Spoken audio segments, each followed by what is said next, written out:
Olá a todos e todas. Vamos começar o nosso curso. Nosso curso tem como título Passado das Pandemias, as Doenças na História. É um curso de extensão promovido pelo grupo de pesquisa Nina Simone, que eu vou apresentar daqui a pouco. E é um curso aprovado pela UFES. Nós queremos agradecer à Pró-Reitoria de Extensão da Universidade, que nos dá a estrutura, que avaliou e aprovou esse curso e permite a nós que possamos ofertá-lo para vocês. Vou fazer uma solicitação, se possível, vocês desligarem os áudios, já estão praticamente todos desligados, e se puderem, as câmeras, vou dizer por quê, porque a taxa diminui e a gente fica com menos travamento, porque eu pedi e mandei para vocês um mapa mental indicando lá uma forma de termos todas as imagens de vocês presentes na tela. O lado bom é podermos ver a todos. O lado ruim é que isso carrega muito a nossa tela. Então, caso seja possível, eu faço essa solicitação.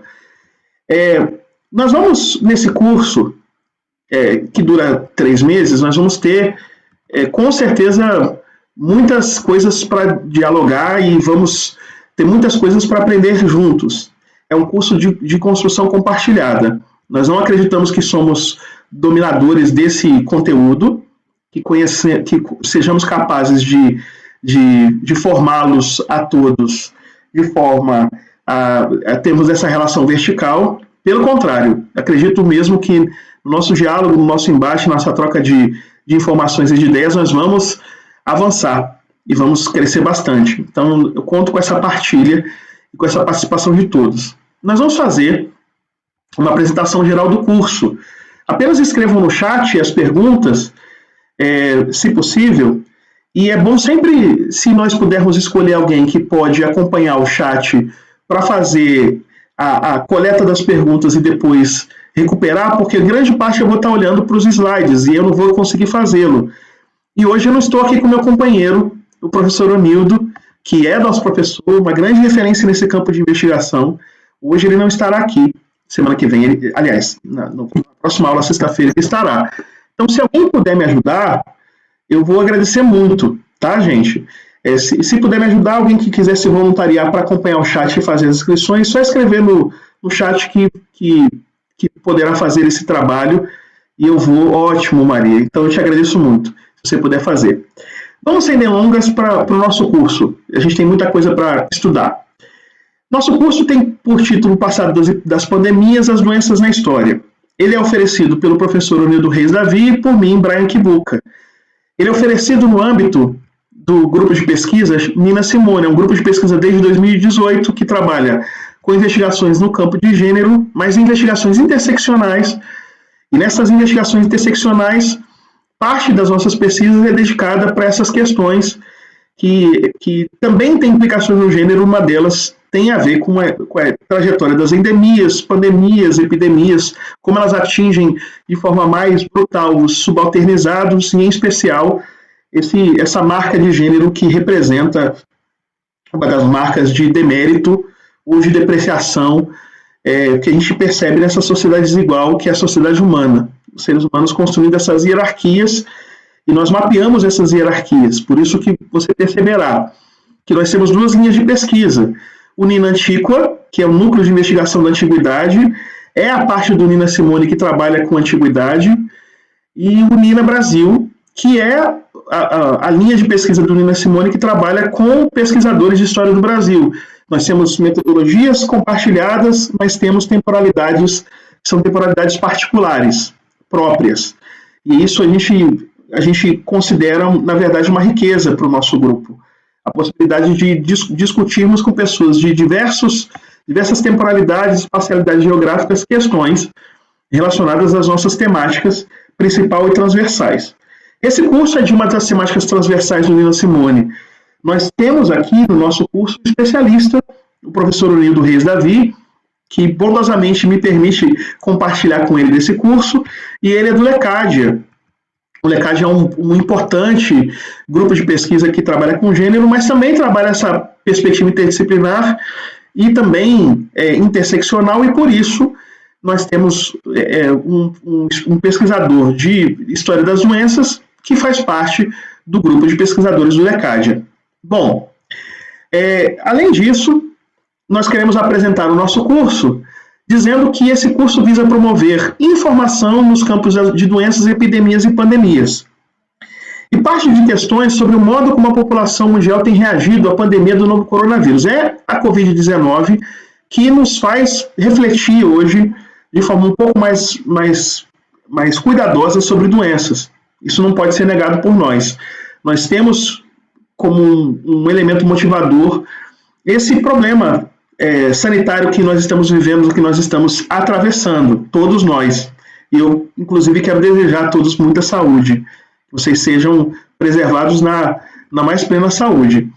O curso recorre a processos pandêmicos que ilustram reações sociais inseridas nos seus contextos históricos. E o que a gente quer observar nesses contextos e nessas questões sociais e culturais, socioculturais, são as características fundamentais das sociedades atingidas, as medidas de proteção das populações, a repercussão social dessas doenças e assim por diante. Esse curso ele se justifica, portanto, e essa justificativa do curso para a gente é muito importante, porque a universidade é o local de discutir essas questões, de pensar em enfrentamento de pandemias, epidemias, endemias, doenças, contra especialmente esse problema do negacionismo, que se soma à subalternização dos mais pobres e forma, na verdade, um quadro caótico quase que imperfeito, ou plenamente imperfeito. Isso não é perfeito jamais. Por isso nós temos o interesse de alcançar, nesse curso de extensão, educadores em formação, educadores atuantes. E nós vamos utilizar nossas experiências pregressas no Rio de Janeiro, no meu caso, e na Bahia, do Onildo, mas não apenas as nossas experiências de militância, de atuação junto ao atendimento de populações, mas também as nossas pesquisas desenvolvidas nos nossos diversos campos. O meu da antiguidade, do professor Onildo na modernidade. Nós idealizamos esse curso como um curso para ser um curso para professores, para discentes da UFES, que nós valorizamos sobremaneira e damos as boas-vindas, para professores da rede pública e particular, para os quais nós damos as boas-vindas, e também para o público geral, aqueles que são interessados e veem na universidade um lugar em que essas questões podem ser debatidas e podem ser analisadas. Só uma coisa, vocês não estão vendo o slide porque o Edmilson está pedindo aqui para mostrar o slide, talvez o slide não esteja sendo mostrado. Me digam, por favor, se vocês estão vendo o slide, porque eu estou... desculpa, então eu peço desculpas a vocês, aconteceu algum problema na minha apresentação. E eu vou resolver isso agora, tá? Vejam agora se vocês estão vendo o slide. Conseguem ver o slide? Se sim, é só dizer que sim. Desculpe, Yuri, eu ainda não? Que coisa, né?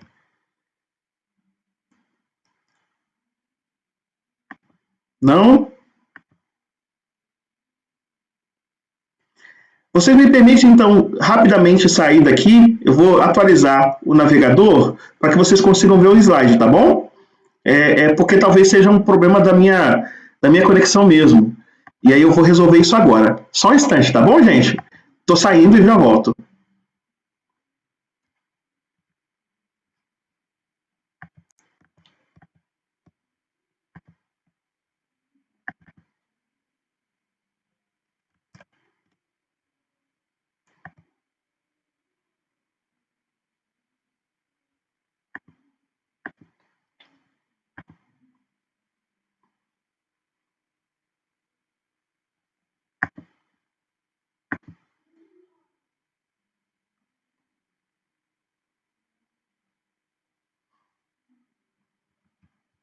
Retornei, gente.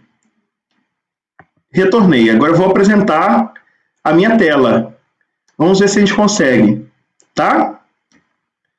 Vou mostrar a minha janela. E vou colocar para visualizar, modo de tela cheia, e vou mostrar a janela.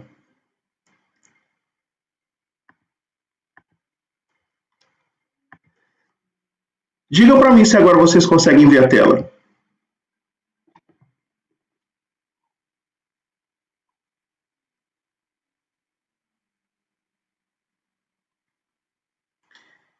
Gente, eu vou fazer o seguinte, vamos fazer o seguinte, alguém pode me ajudar? Agora vai. Eba, funcionou. Pronto, resolveu. Eu já ia ficar desesperado aqui. Eu vou começar de novo, tá, gente? Para vocês verem os slides, né? O nosso curso é o Passado das Pandemias. Nosso curso tem a parceria do Nina Simone, do Nina Antico e do Nina Brasil, que são nossas instâncias de pesquisa. O Nina Simone é a instância maior, o grupo CNPq, o Nina Antico e o Nina Brasil são linhas de pesquisa dentro do Nina Simone, ok? E a gente tem assuntos transversais, como eu já expliquei para vocês, e a gente está desenvolvendo esses assuntos em parceria com o grupo de pesquisa parceiro, que é o Lecadia. O Lecadia é um grupo de pesquisa de gênero também, nesse recorte interseccional. Eu vou disponibilizar os slides para vocês, fiquem todos bem tranquilos. Todo o material, tudo que eu mostrar aqui vai para vocês. E aí a gente vai trabalhar no nosso curso, né, a informação sobre as pandemias, vai discutir como a população reage ao coronavírus, mostra processos pandêmicos, ilustra reações sociais, analisa as sociedades atingidas. Nós também justificamos esse curso por causa da universidade, do seu papel fundamental em promover essas discussões, e a gente está aqui cumprindo ou tentando cumprir esse papel, né? Outra coisa também importante é a gente pensar, né, dentro desse público-alvo, que queremos os alunos da UFES, os professores da rede pública e da rede privada, para expandir esse conhecimento nos ambientes de formação, mas também estamos aqui para trabalhar essas questões com o público geral interessado nessa temática. Público esse que também é parte do nosso interesse de alcançar e contribuir e compartilhar. Nós vamos realizar esse curso por Google Meet. Hipoteticamente, nós usaremos sempre o mesmo link. Então, nossa ideia é usar esse link sempre para que vocês possam acessar sempre pelo mesmo lugar. E assim vocês tenham facilidade de transitar aqui. Também quero dizer que nosso curso, que dura 3 meses, tem materiais de apoio no Google Drive, tem suporte didático-pedagógico no Google Classroom. Eu não sou só o professor do curso, eu sou também tutor, então vocês podem mandar perguntas, mandar questões, e eu me esforçarei para responder. Lá na plataforma do Google Classroom, tudo isso está, de alguma maneira, integrado lá na nossa plataforma. Vocês, acessando a nossa plataforma, vocês têm acesso a tudo. Mas também podem ver o MiniMaster, que é onde também agregamos essas informações, e a Maria bondosamente colocou aqui onde vocês podem acessar. Coloquei um vídeo no ar, coloco no MiniMaster. Coloquei um texto, coloco lá. Então sempre vocês podem ir acessando lá, porque ela vai ter o link para tudo. Vocês vão ser informados sempre ali. É uma forma de concentrar as informações no mesmo espaço. Outra coisa importante é que nós teremos avaliações. Não se preocupem com prova, no sentido de prova para serem reprovados, não tem isso. As avaliações são muito mais compartilhamentos, e vocês terão a oportunidade de contribuírem com seus textos, e esses textos nós vamos fazer um memorial desses textos, permitindo que vocês tenham a possibilidade de acessarem esse texto mais tarde, como uma memória daquilo que nós produzimos coletivamente. Isso a gente vai disponibilizar para vocês também. Essa possibilidade de construção coletiva de texto, de produção, de termos produtos como resultado do nosso curso. Nós vamos também ser avaliados por vocês. Nós fazemos questão de que vocês avaliem e estabeleçam suas críticas para que nós possamos melhorar as nossas práticas, nossa capacidade certamente é limitada e nós vamos nos aprimorar com as contribuições que vocês nos darão nas avaliações que vocês farão do nosso trabalho. E a gente está muito grato de poder ser avaliado por vocês. Outra coisa importante é que a gente tem referenciais teóricos que eu vou passar aos poucos para vocês, para que não seja um curso que comece com teoria muito dura, muito pesada. Nós vamos passando essa fundamentação teórica aos poucos, mas eu posso dizer os campos dessa fundamentação teórica, daqueles teóricos que trabalham com análise social, antropológica, de psicologia social, historiográfica, inclusive médica, das grandes pandemias, que apontam para essa necessidade das memórias coletivas, que discutem a mobilidade de bens e pessoas e a relação dessa mobilidade com processos epidêmicos, pandêmicos e endêmicos, os contatos intercontinentais, que analisa esses contatos, quem analisa os efeitos das doenças sobre populações, impactos demográficos das pandemias, por exemplo, algo que vai ser visitado por nós de forma muito significativa em nosso curso, a carga simbólica, os aspectos simbólicos das imagens, representações imaginárias em torno das pandemias, das epidemias, das endemias, e também vamos fazer uma análise de gestão, preconizando a valorização de uma gestão sensível aos problemas sanitários. Algo que vai num caminho bem diferente de muitos dos gestores do problema sanitário em nosso tempo. Isso também faz parte do nosso interesse. Nós também queremos destacar, nosso curso vem até a contemporaneidade para a gente destacar essas crises globais de saúde e essas práticas relacionadas às crises globais de saúde, as práticas de gestão, os símbolos, representações, imagens, imaginário em torno dessas pandemias, o que elas carregam consigo, não bem elas, mas o que é projetado para elas, que é a xenofobia, que é a intensificação dos males que os mais pobres acabam sendo as principais vítimas. Também falaremos um pouco abordaremos en passant vacinas, antibióticos, higiene, essa ascensão do mundo científico em que essas palavras passam a fazer parte das estratégias para suplantar as doenças ou vencer as doenças. Obviamente, eu que trabalho com antiguidade não trabalharei com esse campo é mais do professor Onildo, mas eu participarei dessa discussão com todo prazer com vocês. Então, já que passamos rapidamente por isso, a gente já confessou aqui que a Covid-19 é a nossa diretriz. A Covid-19 despertou o medo, por exemplo, da catástrofe de 1918. Para quem se lembra da catástrofe de 1918, que foi a gripe espanhola, gravíssima, e que deixou em determinados grupos sociais, em determinadas sociedades, uma memória de enfrentamento à doença. Ela atingiu o Brasil também, e duramente.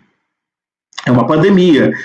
Mas o que veio à esteira da gripe espanhola, a pesquisa sobre os vírus e outros agentes patológicos, os medos, as convulsões sociais, isso tudo a gente consegue encontrar de forma incipiente. Já na epidemia do cólera na Bahia, a gente vai falar com o professor Onildo Reis Davi sobre isso, que é um ponto bem importante do nosso curso. E nós vamos atentamente acompanhar a exposição do professor Onildo quando chegar o tempo certo de discutir isso.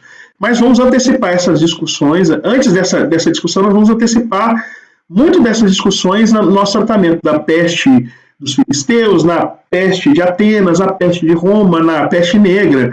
Nós vamos falar desde das epidemias de doenças menos que provocam ter uma mortalidade menor até as gravíssimas e que deixaram grandes impactos sociais.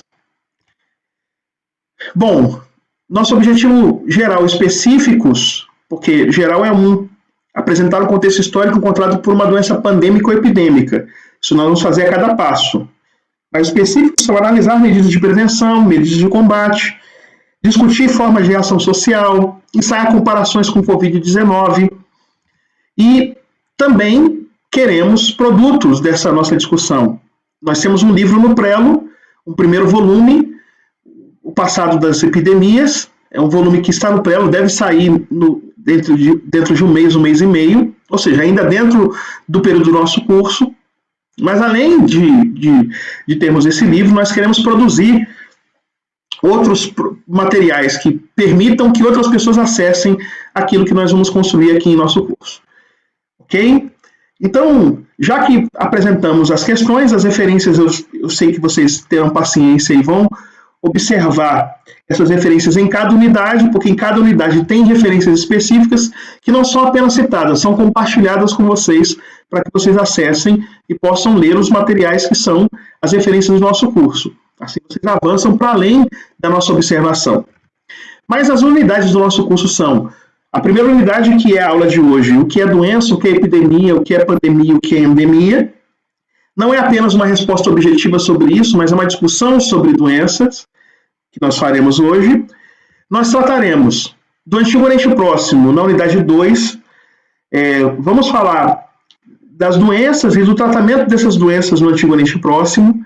Vamos destacar a Babilônia e vamos destacar também Canaã, de forma mais geral, para termos dois extremos, inclusive temporais, falando de episódios epidêmicos, de surtos, de doenças, de como elas eram tratadas e de como nós podemos compreender. Obviamente, esse tratamento será antecedido por uma explicação, por uma questão de abordagem do que é Antigo Oriente Próximo, para que quem não está muito acostumado com as discussões de história da antiguidade possa se localizar temporalmente e espacialmente. Trataremos do Egito Antigo, especialmente das práticas médicas, talvez no Reino Médio e também no período ptolomaico, para termos dois períodos diferentes.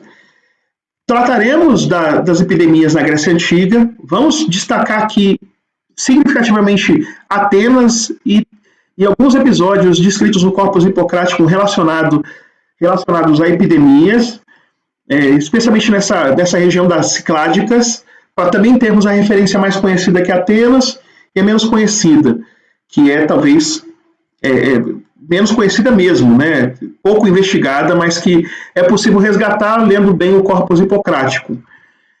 Vamos tratar da Roma Antiga, então eu vou falar muito de Tito Livio e das suas descrições das epidemias. Essa abordagem de Tito Livio vai ser base para a gente discutir outros autores da historiografia romana, de forma a termos um quadro do enfrentamento das epidemias, tanto na Roma republicana quanto na Roma imperial. Nós vamos trabalhar com esses dois períodos, sempre pegando extremos para a gente ter uma representação em períodos diferentes, e sempre lastreado na documentação. Aí nós vamos falar de Idade Média, e na Idade Média nós vamos mapear algumas epidemias e a pandemia, a peste negra não pode ficar de fora do nosso currículo. Nós vamos trabalhar a peste negra com bastante detença, mas não vamos nos concentrar apenas nela. E aí, diante dessa nossa abordagem da Antiguidade e da Idade Média, nós passamos para o Brasil, vamos falar do Brasil colonial, do Brasil Império, do Brasil República, do Brasil contemporâneo, da Covid-19, e aí vamos ter um encontro final de avaliação e discussão, conversa no curso, para a gente poder saber se nós de fato avançamos significativamente e onde nós podemos avançar. Quero mandar minha saudação para Edmilson, professor da rede municipal, para o professor Paulo, que está aqui no perfil de Ruth Santos, lembrar das câmeras desligadas e dos áudios desligados e dizer da grande alegria que eu tenho de receber a todos e todas, alguns alunos queridos eu estou vendo aqui, outros tantos que eu não conheço tão bem, outros que eu não conheço e vou passar a conhecer. Nós seremos, nos próximos 3 meses, uma família. Vamos encontrar 2 vezes por semana para falar sobre doenças, né? E espero que seja, não obstante o assunto ser difícil, que seja proveitoso para todos e todas. Então, sem mais delongas, vamos começar a nossa discussão de forma mais tácita, né? Apenas me digam, Vocês estão vendo o slide? Vocês estão vendo o slide direitinho? Se sim, digam que sim. Ou então faz que sim. O slide está certinho. O slide tem o que é doença, o que é pandemia, o que é epidemia, o que é pandemia, o que é endemia. Correto? Ok. Então tá tudo certo. A gente não vai ter mais problema com isso. Bom, primeiro, a gente precisa conversar com vocês dizendo que doenças e enfermidades têm importância óbvia para a vida humana. Nos últimos anos, a conscientização popular sobre as doenças aumentou, com as preocupações com uma nova pandemia mundial. A pandemia que vivemos agora, estamos dentro dela, é a Covid-19. Mais do que nunca, nós precisamos ter alguma compreensão do funcionamento da doença ou das doenças na história ocidental e mundial, para que a gente possa informar as nossas respostas às crises epidêmicas aquilo que podemos aprimorar em nossas práticas. Porque sem aprimoramento das práticas, nós continuaremos cometendo os mesmos erros. Esse curso apresenta uma visão que enfatiza tanto a realidade individual da doença, quanto a realidade da morte, bem como as respostas sociais às doenças e as maneiras que as sociedades ocidentais construíram o seu significado. Outra coisa que a gente precisa notar, e desde já perceber, é que uma doença é uma realidade patológica, mas também é construção social. Nós temos evidências materiais e também convicções a respeito das enfermidades. Quando nós concentramos na realidade patológica e abandonamos a construção social, ou quando nos concentramos na construção social e abandonamos a realidade patológica, nós passamos a ter uma abordagem, uma análise, que é uma análise mais efetiva, menos clara, incompleta. É no século XIX, até meados do século XX, que as doenças pareciam apenas um fenômeno biológico objetivo. E quem combate as doenças são os médicos. Ponto. Só que uma grande literatura no campo da história da medicina foi produzida. Essa literatura se concentrava em figuras do passado, do enfrentamento de doenças, e mesmo sendo uma literatura médica, ela era mais biomédica. E não falava muito das doenças nas estruturas sociais e também no cotidiano individual. O que tornava essa literatura médica uma literatura que precisava de algum incremento. Por isso, nós precisamos perceber, desde já também, que o quadro positivista da doença, esse quadro que valoriza a doença apenas no seu aspecto médico, no seu aspecto biológico, ele precisava ser superado, e muitos cientistas sociais e historiadores começaram a tentar responder essa perspectiva médica da doença com uma perspectiva que era da doença como uma construção cultural. E aí nós vamos de um extremo para outro extremo. As doenças como um fenômeno meramente biológico e agora as doenças meramente como um fenômeno social. Isso também não é adequado. Entender doenças apenas como construção cultural, que se enraiza nos hábitos mentais, que se enraiza nas relações sociais, mas que despoja dessas relações sociais e dos hábitos mentais as condições biológicas objetivas das patologias. Até houve, e eu vou mostrar daqui a pouco, escritos que viam a doença como uma força por si, um produto implacável do mundo biológico.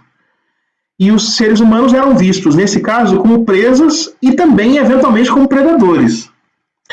E essa preocupação, que foi uma preocupação, por exemplo, de historiadores, de pensar no longo prazo, de pensar o ambiente, não pensar em eventos, acabou mudando a atenção da abordagem da doença centrada na medicina e acabou tirando o foco no que é tão importante, que são as respostas, repetindo, as respostas humanas às crises de saúde. Então, quando a gente vê a história ambiental e percebe a abordagem da história ambiental discutindo esses episódios de longa duração, esquecendo das ações de enfrentamento das doenças, nós também temos uma história que incompleta está, ou uma ciência, uma análise social, cultural, que também completa está e que precisa de um certo aprimoramento, e a gente está aqui para tentar fazer esse aprimoramento. Uma coisa que cabe a nós saber é que um rico volume de pesquisas foi produzido nas últimas 3 décadas, especialmente sobre história de determinadas doenças, sobre epidemias, sobre pandemias, e essas pesquisas mostraram conexões entre doenças e mudanças sociais, entre doenças e mudanças políticas, entre doenças e mudanças econômicas, entre doenças e tensões sociais, entre doenças e o desenvolvimento da ciência, entre doenças e práticas médicas. E aí começou a ser explorado nos últimos 30 anos, 40 anos talvez, o papel complexo dos governos na prestação de cuidados de saúde, a profissionalização na medicina científica moderna, as tradições populares em torno das respostas às doenças, o cruzamento dessas tradições populares com a medicina oficial e o seu enfrentamento das doenças. Ou seja, nós temos várias abordagens que foram sendo desenvolvidas e que enriqueceram o campo, esse campo de estudos do enfrentamento de pandemias, do enfrentamento de doenças, de enfermidades. Se a gente, então, pensar nesse curso e nos seus objetivos, esse curso quer aplicar a história das doenças, que é o nosso enfoque principal, né, na história das epidemias, na história das pandemias, uma análise que considere realidades biológicas, que considere realidades patológicas, que considere as tradições da medicina científica, mas que não esqueça das conexões das doenças e mudanças sociais, das doenças e mudanças políticas, das doenças e mudanças econômicas. Obviamente, isso só pode ser feito, obviamente, isso só pode ser alcançado caso nós façamos esse exercício, caso nós desenvolvamos essa pesquisa pensando juntos, numa perspectiva transdisciplinar, interdisciplinar, coletiva, com várias temporalidades. É por isso esse curso é uma construção de vários campos do saber, para que esses vários campos contribuam. Para a gente pensar, então, as doenças e os seus impactos, a gente pode dizer que alguns efeitos são, obviamente, demográficos. Doenças levaram a períodos de estagnação, de queda da população. Se a gente pegar a Europa no final do século XIV e no início do século XV, a gente tem um exemplo tácito disso. Se a gente pegar os últimos 2 séculos, as respostas humanas às doenças também afetaram a demografia e também como o espaço ele é pensado, ele é organizado, e também as regras de circularidade. Se nós podemos antever uma questão que nós discutiremos ao fim do curso, é como o mundo será distinto, diferente do que é hoje, na maneira como nós enfrentamos as doenças. Isso se imbricará com, por exemplo, as políticas de migração ou o turismo.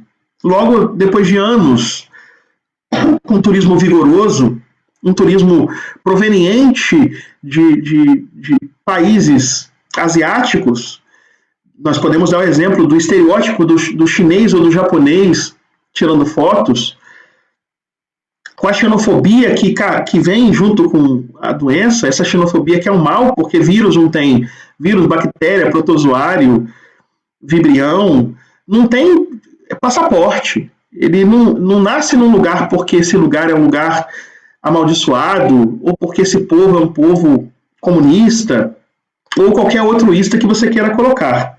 Não está aparecendo o slide, né? Ok, eu volto com o slide, não tem problema não, eu vou interromper e volto. Eu vou falando enquanto isso, tá, gente? Eu vou colocar o slide aqui de novo, mas eu vou falando enquanto isso. A xenofobia, que é um dos mecanismos de prolongamento dos efeitos da pandemia, né? Não tem problema não, eu coloco de novo, Raquel. A pandemia, que é um dos efeitos, a xenofobia, que é uma das extensões da pandemia, é uma doença social. É uma doença social que faz com que, depois que não há mais problemas, que não há mais, os problemas sanitários estão equacionados, aí esses problemas perduram na relação entre grupos humanos de localidades diferentes, ok? Logo, a gente precisa olhar para para a história das doenças com esse cuidado. Outra coisa que nós vamos enfatizar e que precisamos enfatizar, vocês vão perceber isso muito no nosso curso, os efeitos sociais das doenças, das epidemias, das pandemias, na intensificação das diferenças de classe. Obviamente eu podia fazer uma discussão do conceito de classe aqui, uma discussão cuidadosa, mas eu não terei tempo para fazer isso. Então vou usar classe no sentido mais amplo possível, sem discutir esse conceito de forma um pouco mais cuidadosa por causa do tempo. Mas tem bibliografia para discutir classe no nosso curso. Mas os efeitos políticos de episódios pandêmicos são muitas vezes dramáticos. O papel das doenças, das epidemias, na dominação de invasores, por exemplo, quando observamos a guerra biológica estabelecida no processo de dominação, de invasão, dominação e genocídio dos povos indígenas americanos, o elemento biológico é fundamental para analisar. Também nas batalhas e nas guerras, tanto como as consequências, eu posso citar um episódio, se vocês permitirem, Heródoto, nós vamos discutir no nosso curso.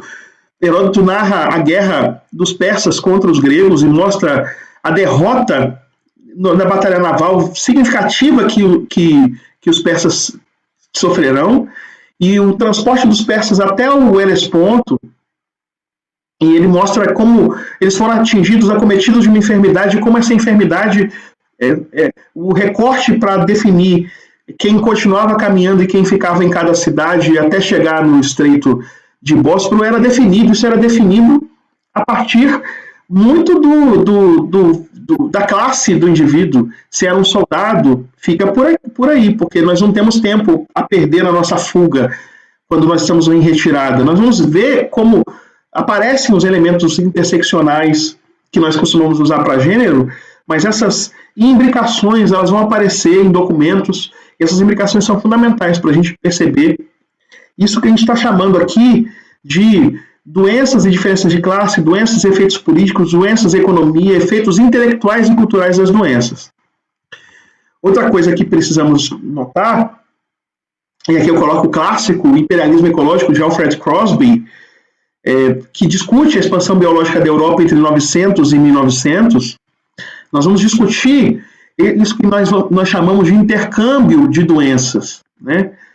Essas doenças que são levadas de lá a colar, e que são realidades biológicas e patológicas, mas também são, além de realidades biológicas e patológicas, realidades do imperialismo, realidades que precisam ser mapeadas, uma vez que, se você tem civilizações que aumentam a oportunidade da doença acometer, nós temos incursões europeias, os trópicos, que os colocaram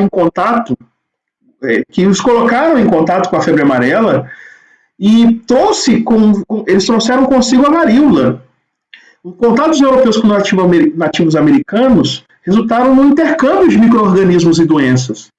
As redes de comércio medieval, para a gente dar um passo atrás, marítimas e terrestres, facilitam o movimento da peste.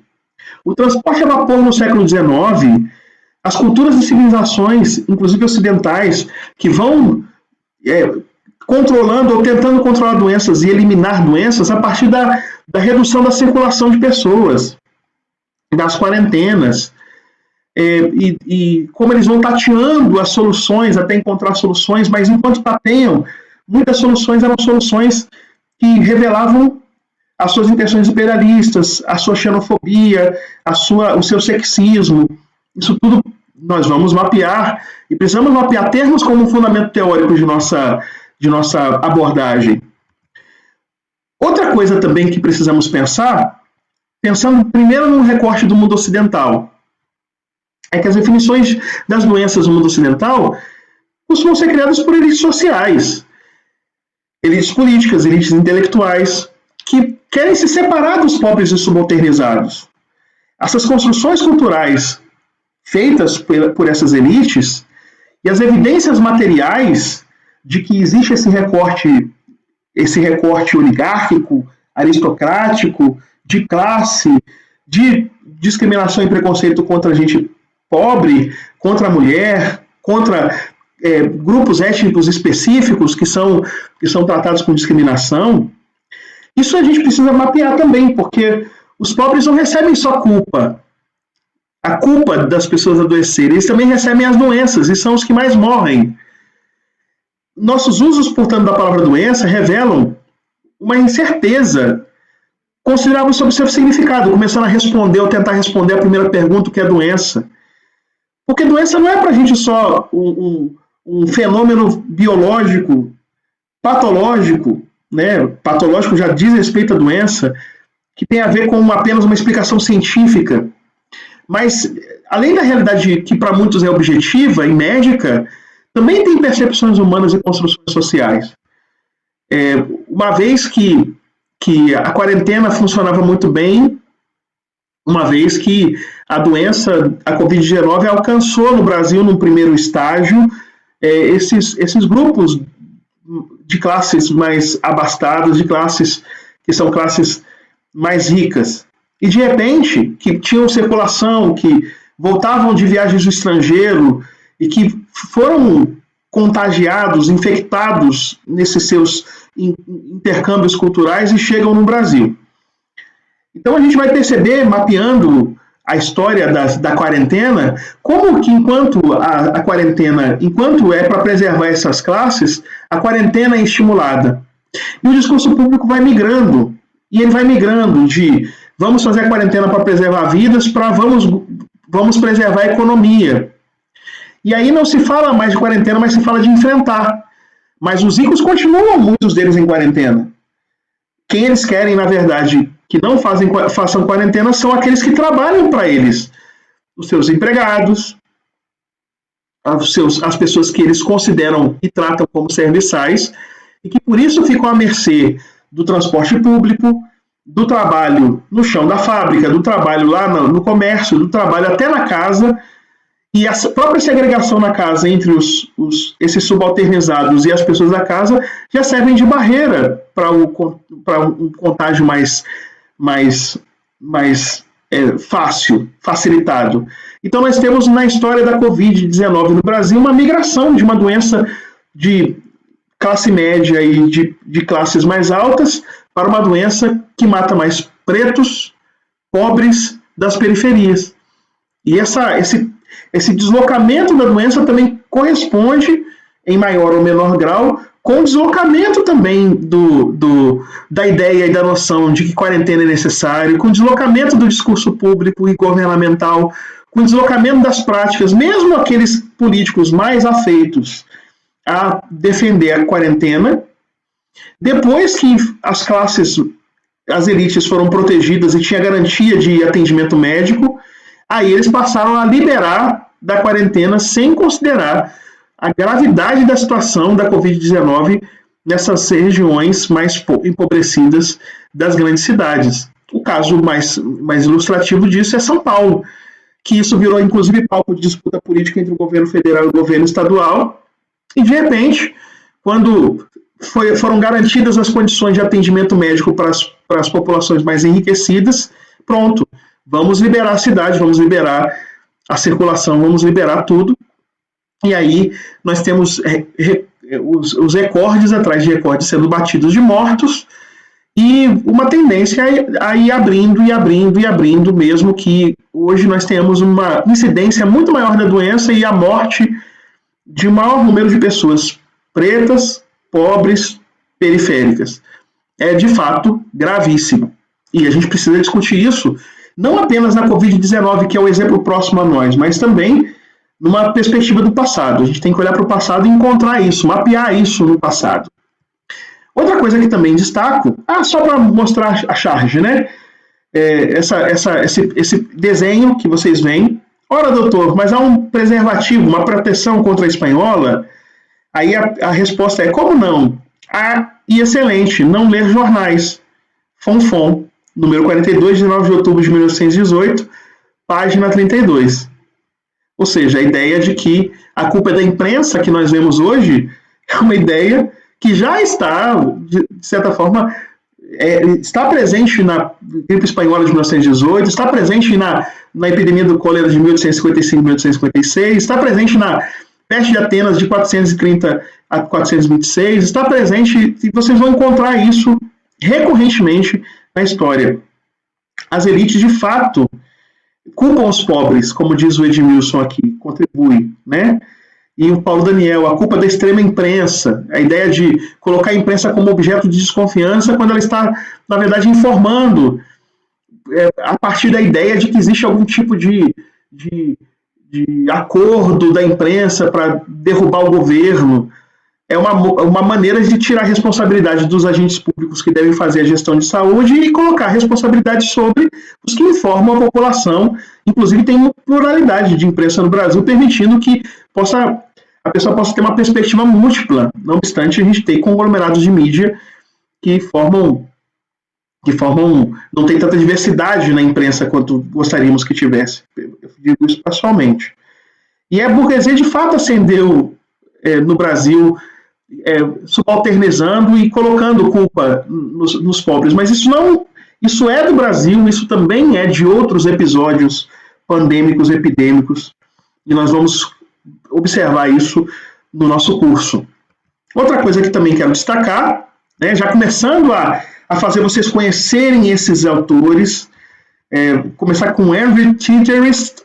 Ele escreveu em 43 um texto importante, eu estou colocando aí Civilization Disease, que é um texto dele, importantíssimo, na verdade, e ele vai começar a mostrar a doença como processo material e como processo biológico. Não é mais como era antes dessa quebra de paradigma, de estereótipo, que a doença antes dele era muito descrita como soma total de reações anormais do organismo, a partir de estímulos anormais. Então, o indivíduo sofre um estímulo anormal e o organismo reage com uma anomalia. Então, ele vai mostrar a doença como processo material, como processo biológico. Então, não se tem muita dúvida, segundo ele, que uma pessoa está doente ou não está doente. Porque é possível reconhecer na sintomatologia, ou seja, nos sintomas físicos, é possível reconhecer uma doença, porque ela envolve fraqueza, incapacidade, falência de órgãos, malformação, morte. Então é pelos efeitos da doença que você percebe um processo material, ou o que ele também chama processo biológico. Esse livro, esse texto, também está na nossa bibliografia, que eu vou passar ao fim, né, para vocês irem tendo essa bibliografia, para saberem que essa bibliografia é uma bibliografia referencial nos cursos de História das Doenças. Além disso, nós temos, se a gente avançar um pouco mais para pensar na doença numa visão ontológica, né, se a gente tem no Singerist a ideia de que a doença existe à parte dos seres humanos, porque o organismo não precisa ser necessariamente humano, né? É estranho isso. A doença, para ele, pode ter uma história separada. E essa ideia vai ser quebrada por esse autor que é Erwin Akkernecht, que vai trabalhar na sua História da Medicina, que foi publicada 12 anos depois da obra de Singerist. Ela foi publicada em 1955, e aí ele diz, abro citação, a doença é muito antiga, muito mais antiga que a humanidade, na verdade, tão antiga quanto a vida na Terra. Continua a citação. Nossas evidências nos dizem que as formas de doenças permanecem essencialmente as mesmas, ao longo de milhões de anos. Então ele vai começar a mostrar, na sua História da Medicina, que a doença tem uma antiguidade, então ela pode ser mapeada na antiguidade, inclusive antes mesmo da vida humana. Segunda coisa, a doença, para ele, é uma normalidade física. Então é um campo de investigação do que ele chama de ciências naturais e ciências biológicas. Logo, para ele, a medicina tem vocação para definir doença. A terceira coisa que ele destaca, e ele vai destacar, e eu quero chamar a atenção para essa terceira coisa porque ela é muito importante, é que a doença ela é produzida por estímulos externos ao corpo humano normal. Ou seja, a doença está lá fora e invade alguém. Isso é uma visão que desde o século XIX ganhou espaço, especialmente por causa da descoberta das bactérias, dos vírus. Ou seja, a essência da doença deixa de ser a explicação religiosa, a explicação da própria malformação do corpo, e passa a ser cada vez mais uma explicação que é extra nós, ou seja, que é algo que nos acomete vindo de fora. Esse positivismo, né, que é um positivismo que foi construído nessa primeira metade do século XX, mas começou no século XIX, ele vai ser alvo de crítica dos relativistas culturais, que a gente vai descrever daqui a pouco. E esses relativistas culturais considerarão os usos populares, mesmo que eles sejam incertos, a partir da perspectiva biológica ou da perspectiva médica. Esse modelo de invasão não consegue, por mais que ele seja influente, ele influencia a gente hoje em dia. Esse modelo de invasão não consegue eliminar as outras concepções de doença. Por exemplo, quando a gente pensa na AIDS, as pessoas acreditam equivocadamente que a AIDS é muito mais uma condição provocada pela invasão de um agente infeccioso, né? Mas há quem acredite da AIDS como uma doença moral interna. É um equívoco gravíssimo. Mas por que essa ideia de doença moral, degeneração interna que provoca que o indivíduo tem uma doença? Bom, posso explicar. Porque ainda perdura essa semente religiosa, essa semente mística, essa noção que é pré-positivista da doença como uma punição, porque o indivíduo transitou onde não devia transitar, relacionou-se com quem não deveria se relacionar. Bom, já quero adiantar, né, que a ideia da ira de Deus nas pessoas que o Vilmar está lembrando. E é verdade. Uma coisa importante que vocês precisam perceber é o seguinte, que essa perspectiva muito antiga de doença, ela vai ganhando outras formas, vai virando. O brasileiro é um caso de estudo porque pula no esgoto não fica doente. Isso não tem nenhum laço probatório, isso não tem nenhum laço científico. Mas de onde que vem essas compreensões de povos aptos para enfrentar doenças e povos vulneráveis, povos que são origem de doenças e povos que são vítimas dessas doenças que são produzidas no laboratório? Isso é, na verdade, um reavivar num contexto pós-positivista de uma compreensão que é religiosa, mística, sem laço probatório. Ou seja, é um avanço para trás. É um avanço porque constitui, não um desenvolvimento, mas avanço, porque constitui uma outra roupagem para uma compreensão irracional, mas é para trás porque está lastreada nessa compreensão de que eu posso justificar a pobreza, a xenofobia, o sexismo e todo tipo de hierarquização e verticalização social com uma explicação não plausível. Portanto, né, essa coisa de dizer do perigo da transfusão de sangue por quem não pertence ao gênero normativo ou por causa das suas performances da sua vida íntima e sexual, a ideia de chamar de câncer gay AIDS, como disse aqui o Edmilson, essas bobagens a gente pode enxergar essas bobagens como um perdurar em outra roupagem desses impulsos dessa perspectiva não científica, acientífica, anticientífica até, das doenças. Mas, ao mesmo tempo, quando vamos para o extremo da cientificidade positivista, aí são negados os elementos culturais e a importância dos mesmos. Vou dar um exemplo. Na Bahia, nós temos datas importantes na Bahia, e uma das datas importantes na Bahia é São João. Né? São João eu sou paulista, vivi no Rio de Janeiro, não tinha noção como São João é importante. São João não dá para pular, né? Não dá para ignorar São João. As pessoas, elas vão, você vai pelas ruas, você vê lá as pessoas guardando ali a lenha para fazer suas fogueiras. A minha própria filha, que é fissurada por São João, quer pegar quer fazer a espada, quer assar milho para comer milho assado, minha filha, né? E aí, de repente, o governo do estado vai planejar uma maneira de de minorizar os efeitos econômicos da pandemia de Covid-19 e tem a genial ideia, porque não consultou antropólogos, porque não consultou historiadores, porque não consultou filósofos, porque não consultou sociólogos, a brilhante ideia que eles têm é antecipar não o dia de finados, que faria as pessoas terem uma perspectiva contemplativa diante da morte. Não, eles antecipam o dia de São João. Aí quando chega no dia que é o dia de São João, as pessoas, o dia que o governo antecipou, as pessoas celebram São João. E quando chega o São João mesmo, que não é mais feriado, as pessoas celebram São João de novo. Por que o governo do Estado, isso, o Paulo está dizendo, a situação só fez pessoas comemorarem 2 vezes.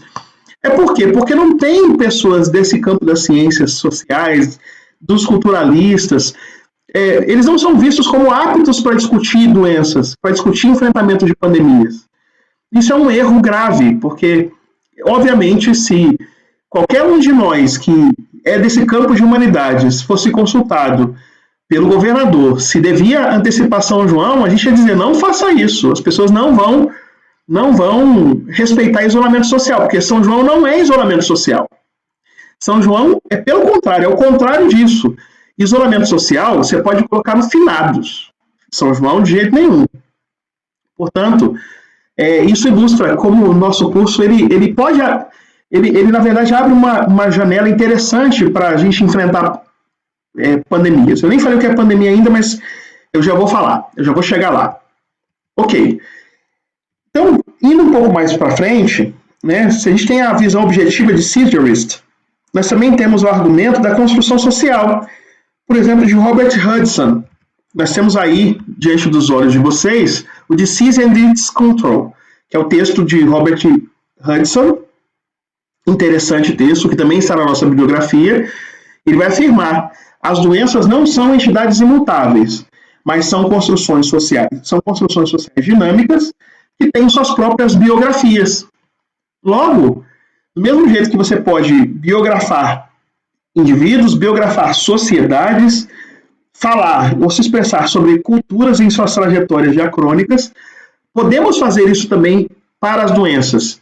A mesma doença em 2 períodos históricos diferentes não corresponde absolutamente à mesma doença. Porque não é só o biológico e a sintomatologia, mas é tudo que está no entorno e que faz parte visceral do que importa para um ser humano que é a doença, que são os seus impactos. Impactos sociais, impactos culturais, impactos econômicos, impactos políticos. Ou seja, tudo que você puder encaixar, que na verdade faz com que a doença tenha que ser analisada numa perspectiva mais ampla. Por isso a dificuldade de definir doença. Percebam, eu estou tratando aqui com definições.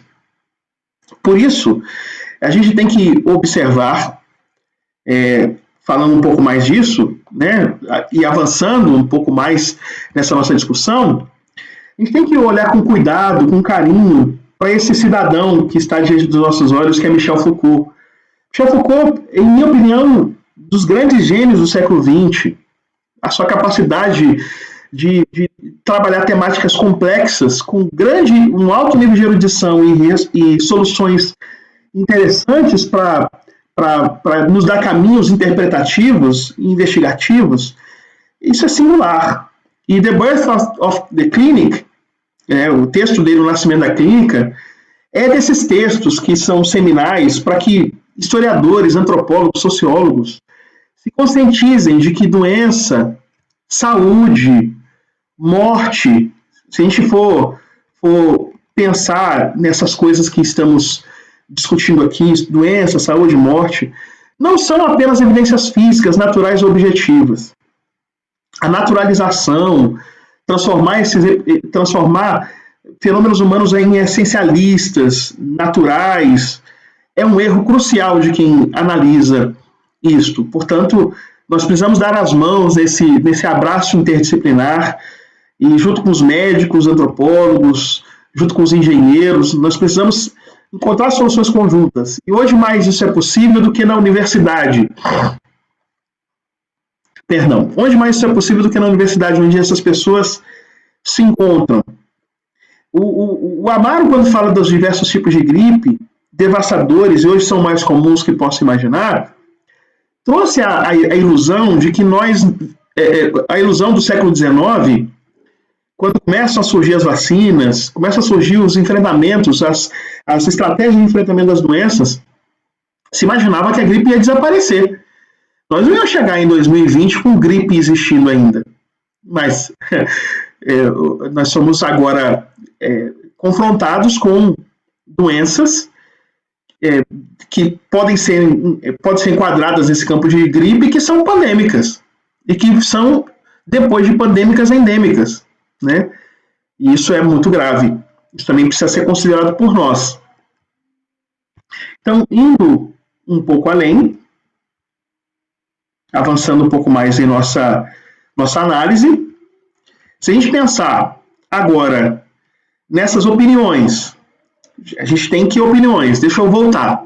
O Segerist, a doença é um processo biológico, o Hudson, a doença é uma construção social. Essas coisas não precisam se excluir, elas podem se sobrepor. Para começar, nós podemos imaginar Hudson questionando o Segerist sobre a sua palavra normal? Aí ele ia perguntar, normal por qual padrão? De acordo com quem? Qual é o lastro? E essa visão objetiva do primeiro, né, que tem um calcanhar de Aquiles, tem uma fraqueza, a gente pode também pensar que Hudson, a fraqueza dele é o seu relativismo, né, já que essas doenças construídas pela sociedade que ele fala, ou seja, doença com construção social, ele vai até dizer que algumas delas são benignas, né? E o construto social é que define a condição de uma doença. E o problema é o seguinte, quando a pessoa morre dessa doença, como que a gente pode dizer de uma doença benigna? Não tem muito sentido. Portanto, as doenças socialmente construídas, que resultam em morte, mostram a ineficácia só dessa abordagem. Do mesmo jeito que a ideia da causa orgânica apenas para explicar a doença, acaba quando a gente tem causas orgânicas não reconhecidas, né, ou construções sociais das doenças, que vão levar a isolamento, a estigmatização em diferentes épocas, lugares, ou seja, há efeitos reais. Eu não me esqueço de ler um episódio no livro de nosso amigo Onildo Reis Davi, professor desse curso. Ele diz que quando as pessoas começaram a morrer do cólera, dessa doença provocada pelo vibrião, as pessoas começaram a morrer, e aí um jovem, né, rico, fugiu da cidade de Salvador, junto com 30 escravos, para ficar no meio da roça, lá no meio do campo, para não ser atingido pela doença, mas um dos escravos estava doente. E aí, essas coisas que tem a ver com essa compreensão social, o privilégio social, o prestígio social que se mescla com a noção da doença propriamente dita, e também de como ela pode ser enfrentada, e de quem mais morre dessa doença. Há inúmeros episódios que nós podemos explicar como a explicação biológica é mais eficaz do que as crenças sociais, e às vezes como as crenças sociais nos tiram apenas da mera explicação biológica que naturaliza a morte de gente pobre, né? A varíola, doença de léguas, porque a pessoa não sabe que está doente, demora 14 dias para descobrir que está doente, aí vai para um lugar distante fugindo das pessoas que estavam doentes, e de repente se descobre doente e passa essa doença altamente contagiosa para muitas pessoas no lugar para onde essa pessoa foi. Né? Isso foi a história da varíola, que se espalhou da América do Norte até o rincão mais distante da América do Sul, rapidamente, e matou muita gente, até que surgiu a vacina, e assim a doença pode ser enfrentada. Portanto, precisamos unir essas duas perspectivas em nossa compreensão de doença. Precisamos observar que na cultura popular, quando, como diz o Edmilson, você vê um filme de ficção que coloca o elemento biológico como parte da guerra, né? A ideia de transmitir doenças, mas também tem a subalternização, a exploração de povos a partir da noção de tratamento. Quando uma vacina que causa risco biológico escolhe um grupo humano desprestigiado para testar a vacina, e assim, se morrer gente, tem menos impacto. Essas questões precisam ser tratadas culturalmente, precisam ser tratadas sociologicamente, precisam ser tratadas no campo da filosofia eticamente. Essa abordagem é do nosso curso. Nosso curso é feito a muitas mãos, para essas abordagens todas serem consideradas num conjunto.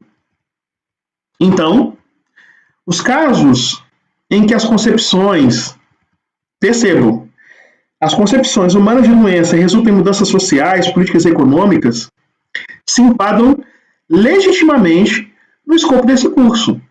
Porque as relações passadas, para pensar na memória, refletem relações ambíguas desses entendimentos, muitas vezes incompatíveis com a doença, em suas várias acepções. Quando a gente enfatiza, então, nesse curso as doenças do passado, e independente de como as sociedades as chamavam, nós analisamos as perturbações sociais, os processos biológicos, a incapacitação física, as mortes, as questões relacionadas aos impactos sociais dessas mortes e dessas incapacitações. Nós estamos tratando aqui de algo que é objeto da história, porque nós vamos trabalhar com os documentos nesse amplo espectro de abordagens que a historiografia mais contemporânea permite. Logo, não esperem que eu vou apenas usar doenças que você pode identificar concretamente. Quando eu analisar num documento uma doença, por exemplo, eu vou falar da Ilíada e vou discutir o livro 1 da Ilíada e mostrarei lá um episódio de uma peste que atinge os aqueus. Aí você vai me dizer assim, mas Brian, esse texto é de ficção e esse texto não aconteceu essa doença, Brian. Como que você está pegando aí o livro 1 da Ilíada para discutir Apolo, flecheiro e a compreensão da doença como tendo origem divina e da ideia do tratamento ser pelos adivinhos, pelos mantes, pelos sacerdotes e essas coisas? Aí eu vou te dizer, o que me importa não é bem a doença apenas biologicamente, saber como eu posso diagnosticar essa doença, mas sim perceber as imagens e representações desses episódios que mostram como a doença é encarada, como ela é analisada, como ela é representada nessa determinada sociedade. Então essa doença não precisa ter realidade concreta, porque o próprio discurso sobre a doença, mesmo sendo uma doença num texto de ficção, manifesta esse imaginário em que parte dele é dedicado à descrição dos impactos de uma enfermidade. Então você perceberá lá coisas inacreditáveis. Por exemplo, a doença vem do mar, porque o sacerdote de Apolo amaldiçoa os aqueus, o nome dele é Crises, ou Crise, ele amaldiçoa os aqueus desde a praia. Aí os aqueus têm contato com seus animais de estimação. Então, ali tem uma consciência de vetor transmissor da doença. A doença que chega de longe, vem do mar, mas que é transmitida a partir do contato com os animais domésticos. Aí, quando você tem uma epidemia que vai matando gente, você faz uma reunião, lá tem uma reunião para discutir as medidas sanitárias. Ora, essa reunião é convocada, então a ideia de um governo, de uma governança, de uma reação à enfermidade, está presente no texto de ficção. E depois você tem, lá no texto, Aquiles propondo que sejam consultados os sacerdotes, os adivinhos, ou seja, não tem médicos ali retratados, mas você tem um corpo de especialistas que vão dizer o que precisa ser feito como medidas para equacionar o problema da enfermidade. Ou seja, nós temos ali um quadro que é um quadro significativo. Então, mesmo esses textos que, especialmente no Antigo Oriente Próximo, que vão falar das febres, na Babilônia nós vamos falar das febres, vão falar das divindades envolvidas nas febres, vão indicar uma sintomatologia das febres, relacionando esse campo divino e esse campo humano. Nós vamos ler na própria língua babilônica, porque eu vou usar as fontes nas línguas originais.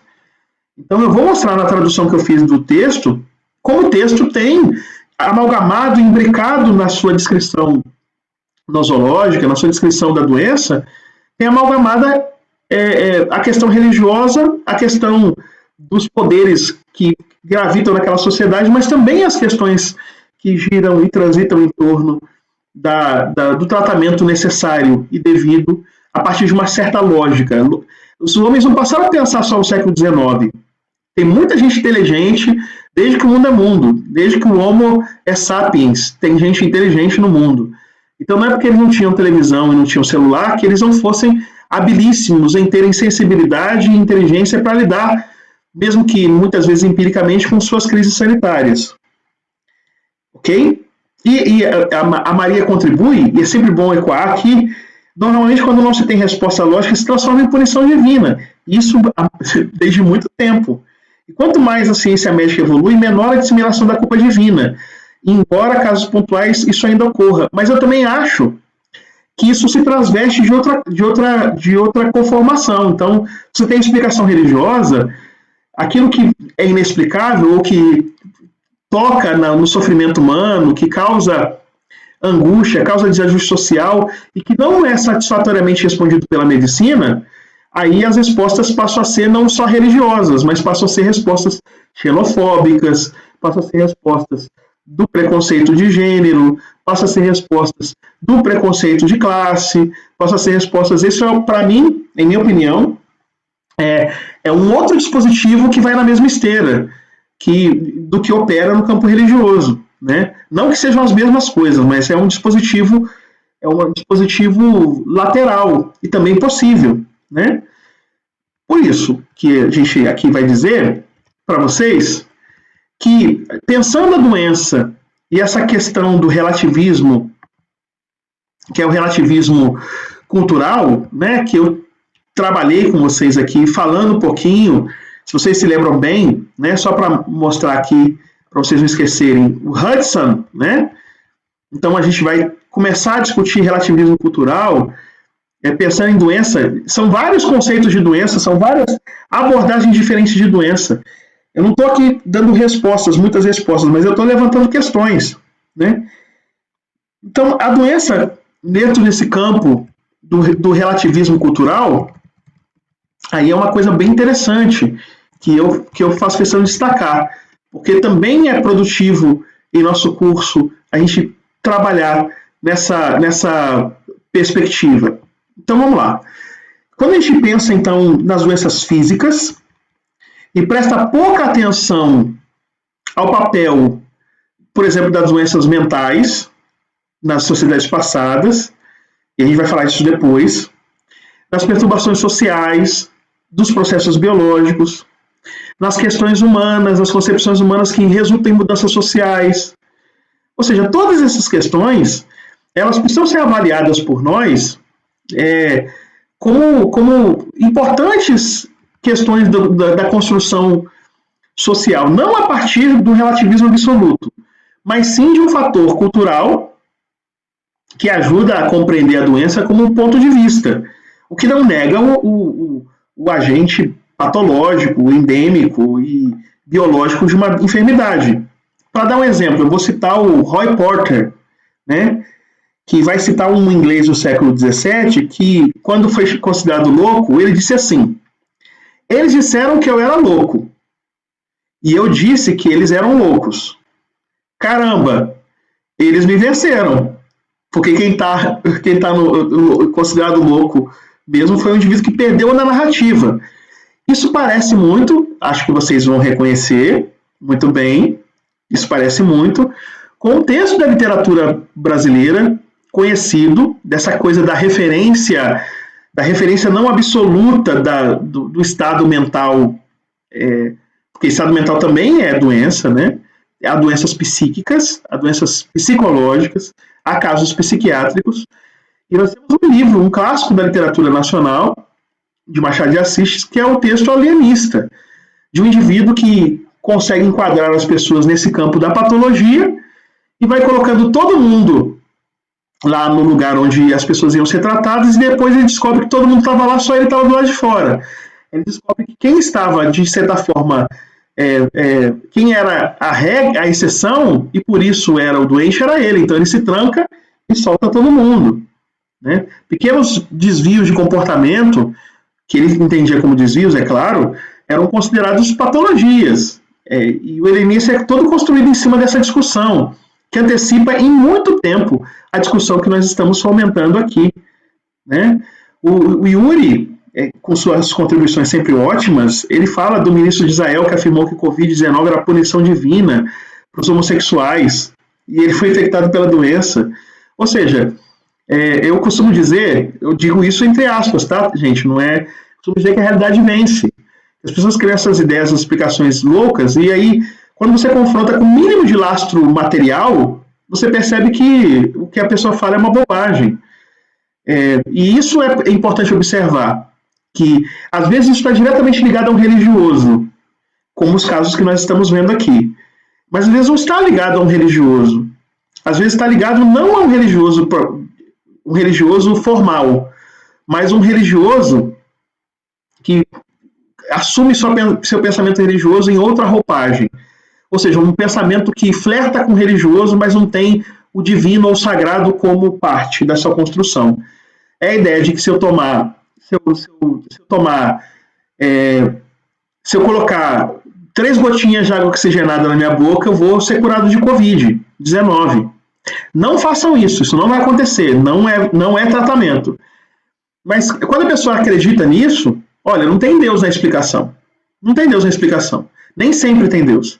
Mas a pessoa acredita nisso e toma, aí diz que ficou bom por causa disso. Mas se a pessoa tivesse comido chuchu, se ela tivesse tomado água mineral, se ela tivesse dado 3 pulinhos, ela também ficaria curada por causa da taxa de mortalidade da doença.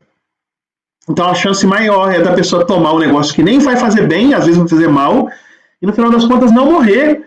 E aí, em vez de ele colocar a responsabilidade da sua sobrevivência no que ele fez, ele não analisa os dados de que a mortalidade não é tão alta. Claro que é uma tragédia, mas não é tão alta a ponto de não poder gerar esse efeito placebo. Não é nem efeito placebo, porque não é nem emocional a questão. E aqui cabe a mim dizer para vocês que por isso que os políticos podem escolher facilmente remédios mágicos, né? O remédio para verme, o remédio para lúpus, o remédio para qualquer coisa, porque qualquer coisa se encaixaria no isso aqui me curou, né? Agora, para fazer isso, tem que ter um conjunto de procedimentos científicos que não foram assumidos. Essa modalidade de prática é religiosa, mas é religiosa no sentido do método, não no sentido do conteúdo. Usa um método semelhante ao religioso, mas às vezes une as duas coisas. Às vezes os cânticos, que são boas maneiras de criar aderência social no discurso, os cânticos mostram esse tipo de relação. Por exemplo, o cântico que cantaram lá no Palácio da Alvorada, ou do Planalto, não me lembro qual dos dois lugares, mas lá no Palácio tinha um grupo cantando lá, cantando todo alegre, né? Cloroquina, cloroquina, cloroquina lá do SUS, eu sei que tu me curas, em nome de Jesus. Ou seja, misturou SUS, que é o governo público, com Jesus, para rimar com SUS, né? Isso tem que ser uma rima fraca, tá? Isso é uma rima fraca. Aí junta cloroquina com Jesus numa música ridícula, né? Dos 30 do Brasil, né?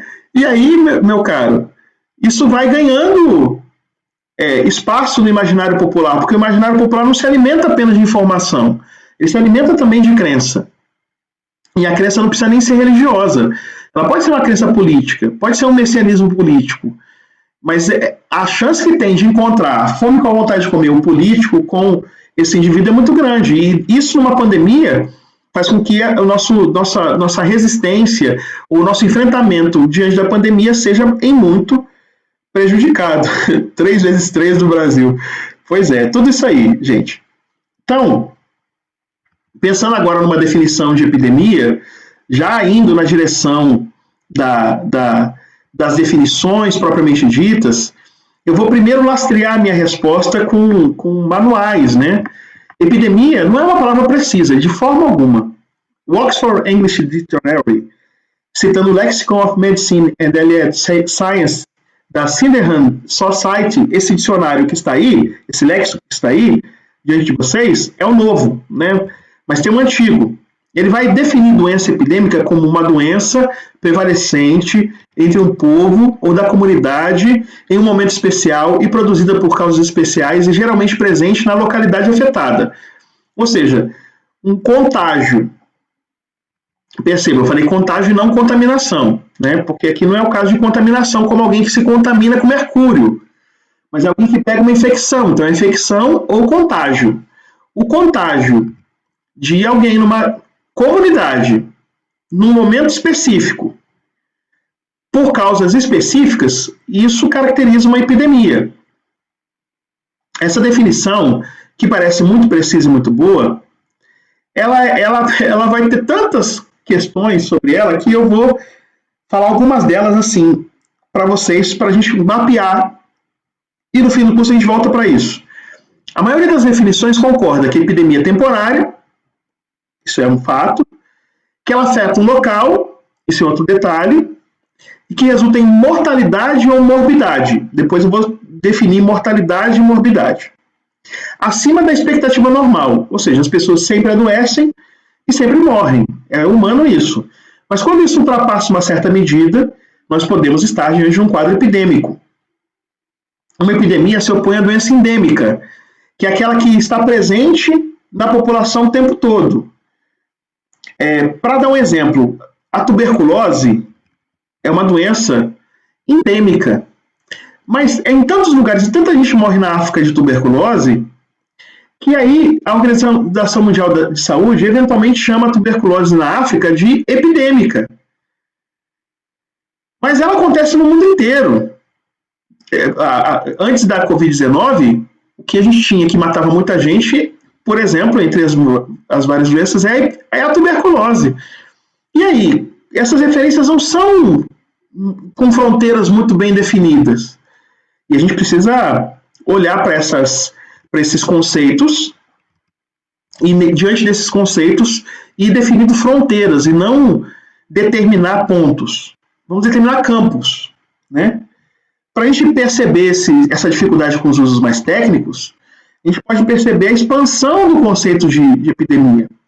Essa expansão que eu acabei de narrar, né, de epidemia como oposição de doença endêmica, mas qual é o tamanho da comunidade para que seja uma epidemia? Se for uma comunidade que moram lá 50 pessoas, é epidemia? Ou precisa de um certo número? Essas coisas não são bem definidas.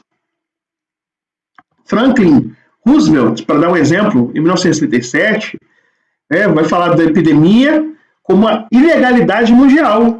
Né? Então, Roosevelt usa a palavra epidemia para falar de uma questão política, para falar de uma questão da política internacional. Ou seja, é uma ampliação do escopo, do sentido da palavra epidemia. O Charles Rosenberg vai dizer que muitas doenças diferentes e até muitos usos para outros campos que não das doenças acabaram distorcendo os significados do termo. Então, epidemia é utilizado para doenças de longo prazo, eventualmente como câncer de pulmão. Então, muita gente começa a morrer de câncer de pulmão por causa dos hábitos tabagistas. E aí isso chega em números inéditos. Aí tende a chamar do quê? Epidemia de câncer de pulmão. Bom, essa palavra epidemia já está sendo aplicada num outro sentido, que não o sentido primeiro do dicionário que nós lemos. Sendo assim, se a gente pensa em linhas gerais, aumentou a incidência de uma doença a longo prazo, não é um aumento estatístico temporário excepcional. Então a gente pode chamar de epidemia, chamando assim atenção ao fenômeno. É uma definição imperfeita, eu sei, é uma definição limitada e passiva crítica, eu também sei, mas é possível diante da polissemia em torno do termo, por causa dos vários usos. A gente costuma falar, essa coisa de usar TikTok em todo canto está virando uma epidemia. Olha aí, o uso da palavra epidemia num sentido distinto. Não é só no campo da medicina ou das ciências médicas. A gente acaba pegando da medicina e aplicando para outras situações relacionadas a costume permanente, prevalecente.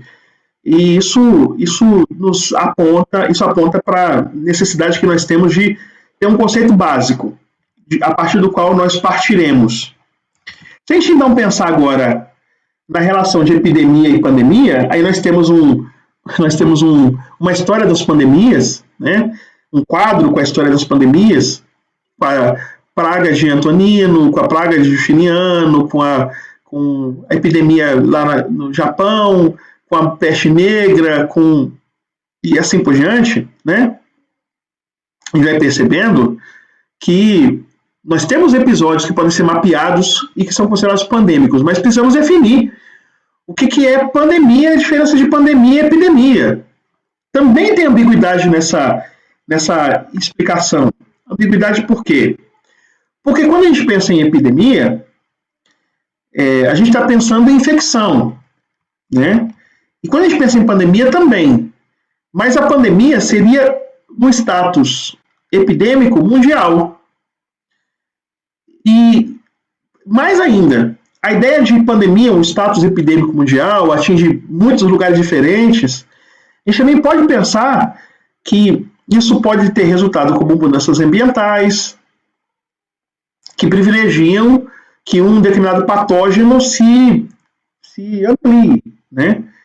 Obviamente, a gente pode mapear as práticas de um determinado povo e perceber que práticas acabam privilegiando que um processo epidêmico vá se tornando pandêmico a partir desse sítio, a partir desse local. Dando um exemplo de uma realidade concreta presente. O Ceará, Fortaleza em particular, foi um estado muito atingido pela Covid-19. Lá eu não sei se o nome é hub, eu acho que é hub, para voos que vão para a Europa, dada a proximidade maior para a Europa.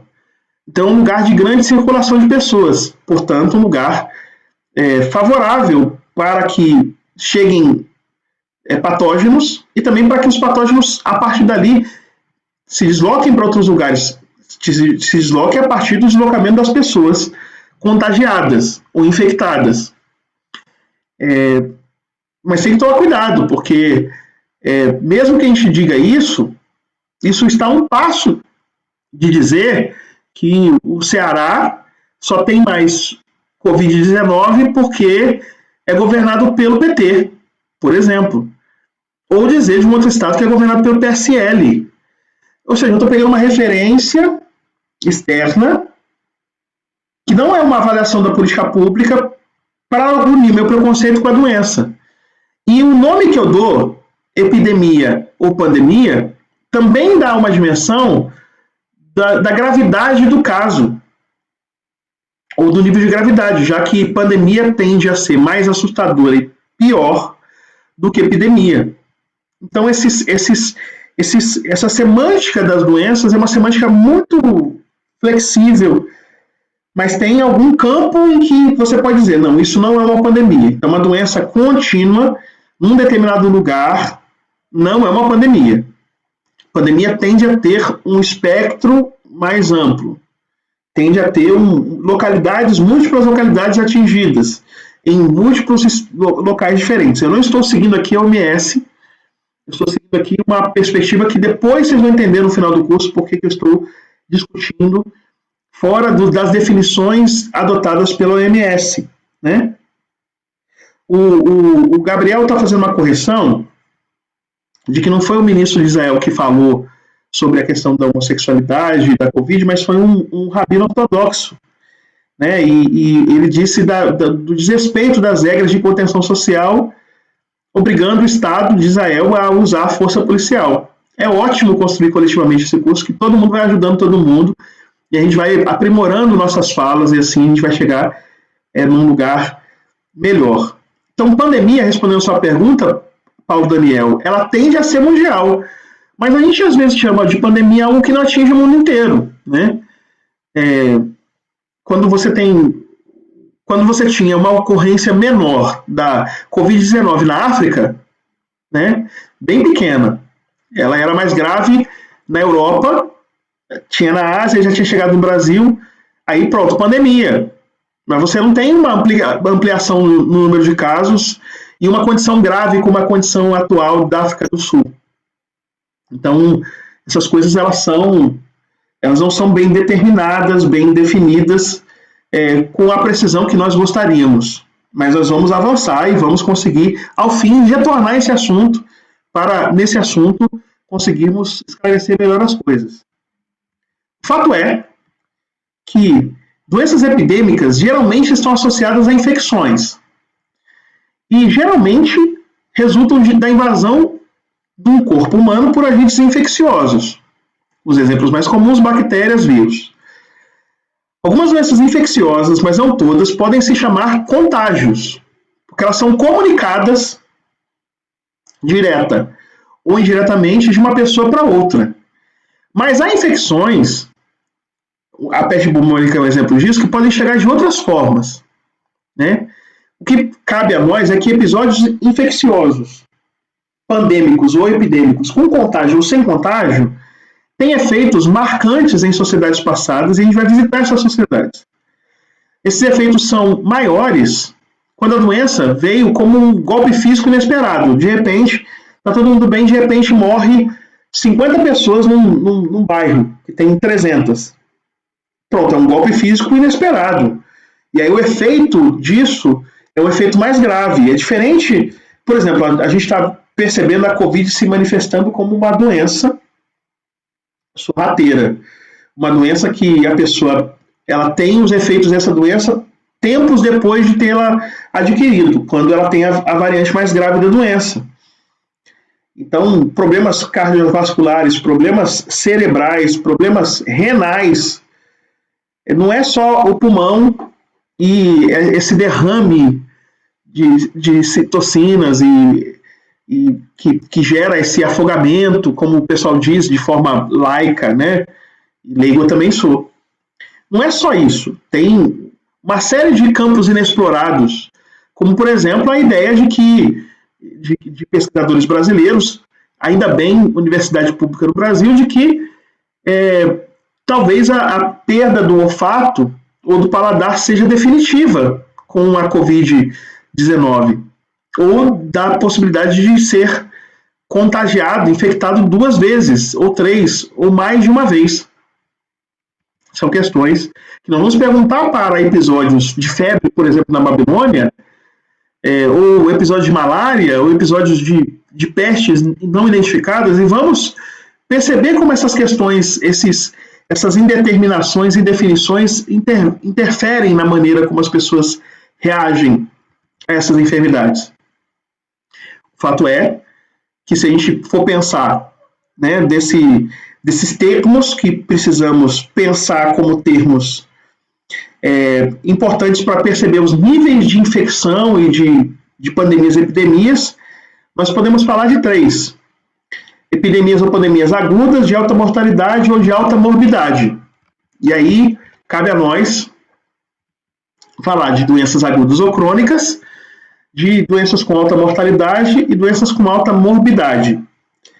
Doenças agudas têm início rápido, sintomas graves e durações curtas. As doenças crônicas é o contrário disso. Muitas vezes os sintomas podem ser graves também, mas a duração é mais longa. Ela tende a perdurar. E às vezes tende a não ter um início tão rápido, mas depende da enfermidade. A mortalidade diz respeito à taxa de mortalidade, os que morrem quando contraem, quando são infectados por um determinado patógeno. A morbidade é a taxa de incidência de uma doença, que pode subir, descer, se estabilizar em uma epidemia ou uma pandemia. Então, quando a gente recebe o Paulo Daniel está falando da hipertensão, né?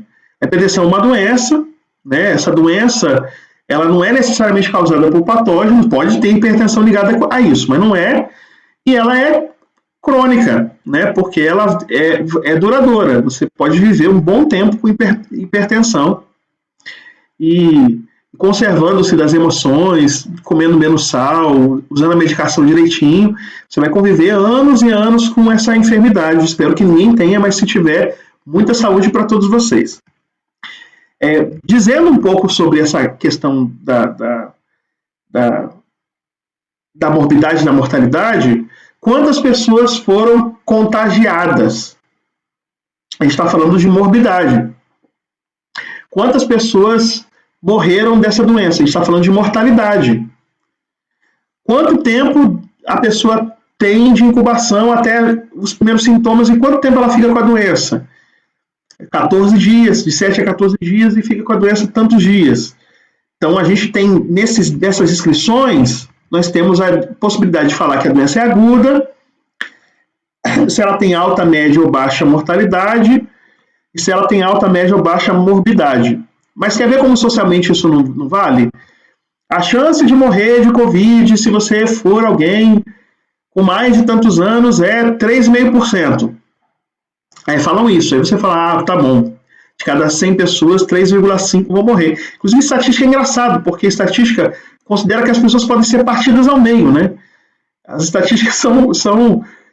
A gente não questiona a estatística como um bom dimensionamento da realidade. Na verdade, a gente não questiona, mas a gente não segue também. Vou dizer por quê. Porque 3,5. Primeiro, não dá para dividir uma pessoa no meio, né? Então, não dá para falar 3,5. Isso serve como referência para as políticas de saúde. Mas quer ver? Se for meu pai, se for minha mãe, se for minha filha, se for minha esposa, 3,5 é 100%. Ou seja, isso não é só um número. A cientificidade levada ao último extremo nos faz enxergar essas questões como um mero número, mas não é só um número. Porque se morrer alguém da minha relação íntima, para mim não é 3,5. Para mim é 100%. Eu perdi 100% do meu pai. Eu perdi 100% da minha mãe. E isso por si só é uma tragédia. Então nós não reagimos à tragédia pensando, 3,5%. Então tá bom. Agora é 15%, então temos que dar uma segurada. Não é assim que as pessoas reagem. Eu costumo dizer, para explicar esse aspecto do imaginário, das imagens, das representações, que são fundamentais para como o indivíduo se porta no mundo, ou para a própria teoria da ação, que eu uso o Ricoeur, mas isso é outro papo, a gente vai falar disso depois. Eu costumo dizer o seguinte, que se racionalidade resolver esse problema, se alguém deseja matar alguém, eu quero matar fulano. Aí, em vez de... O que eu faço para a pessoa? Eu dou para ela o Código Penal, explico o que é assassinato, ele lê lá no Código Penal, depois lê o Código de Processo Penal para ver como ele vai ser julgado. Ou seja, alguém vai deixar de pensar em matar ou vai deixar de matar se tiver decidido em fazê-lo lendo o Código Penal? É assim que nós aprendemos no cotidiano e aplicamos nosso aprendizado no cotidiano? Talvez alguém sim, mas uma parte de nós não. Porém, se eu contar a história de Édipo e começar a dizer, Édipo foi um filho rejeitado na infância, foi criado com muita dificuldade, mesmo sendo filho de rei como um pobre, e um dia, tinha um oráculo dizendo que ele ia matar o próprio pai, e o seu pai entregou ele para ser morto, mas ele foi escondido, e um dia o seu pai estava numa encruzilhada e ele matou o pai. E o pai do oráculo dizia que ele ia se casar com a mãe, e de fato teve uma esfinge apareceu dizendo decifra-me e devoro, hipótese, não está escrito isso não, tá no mito. E aí no final das contas ele decifrou e se casou, recebeu o direito de se casar com Jocasta, a rainha de Tebas, e Jocasta era a mãe dele. E aí o povo está sofrendo por uma peste, olha como tem doença na história. É uma punição divina e ele quer saber por quê e disse, se eu descobrir quem é o culpado, essa pessoa tem que morrer. Aí ele descobre que a pessoa culpada, que poluiu a terra sagrada de Tebas, foi ele. Aí o que ele faz? Ele que não tinha enxergado nada, de que ele estava exigindo um julgamento rigorosíssimo e era ele mesmo implicado, fura os próprios olhos e se exila, indo viver como um errante, que para o grego é uma coisa terrível. Pois bem, se eu explicar a pessoa que está muito irritada, dizendo fulano fez isso, é inadmissível, por que ele fez isso? Gente, assim tem que morrer mesmo. Aí eu conto uma história dessa de uma pessoa que coloca uma pena impossível, uma pena impagável, uma pena gravíssima para uma pessoa e descobre que quem vai ter que pagar a pena é ele mesmo. Se eu conto essa história, a pessoa não vai pensar, porque eu estou acessando outros componentes que constituem a sua capacidade de decidir, a sua sensibilidade, o seu afeto, a sua emoção. Então, é Paul Ricoeur que diz que nós agimos, nós não agimos racionalmente apenas, não é a única maneira de operar humanamente. nós também agimos a partir do que ele chama de sabedoria prática, que são essas histórias ancestrais que nos habilitam a pensar os grandes dilemas humanos e equacionar ou tomar decisões diante desses grandes dilemas humanos. O Paulo diz que a ética e a legalidade não andam de mãos dadas, não mesmo, e a gente não explica, a gente não educa a pessoa para não cometer crimes ou para ser eticamente adequado, não estou falando errado ou certo, mas adequado, dentro de uma expectativa social, dando para ele racionalidade, né? Mas dando para ele, é mais fácil contar uma história.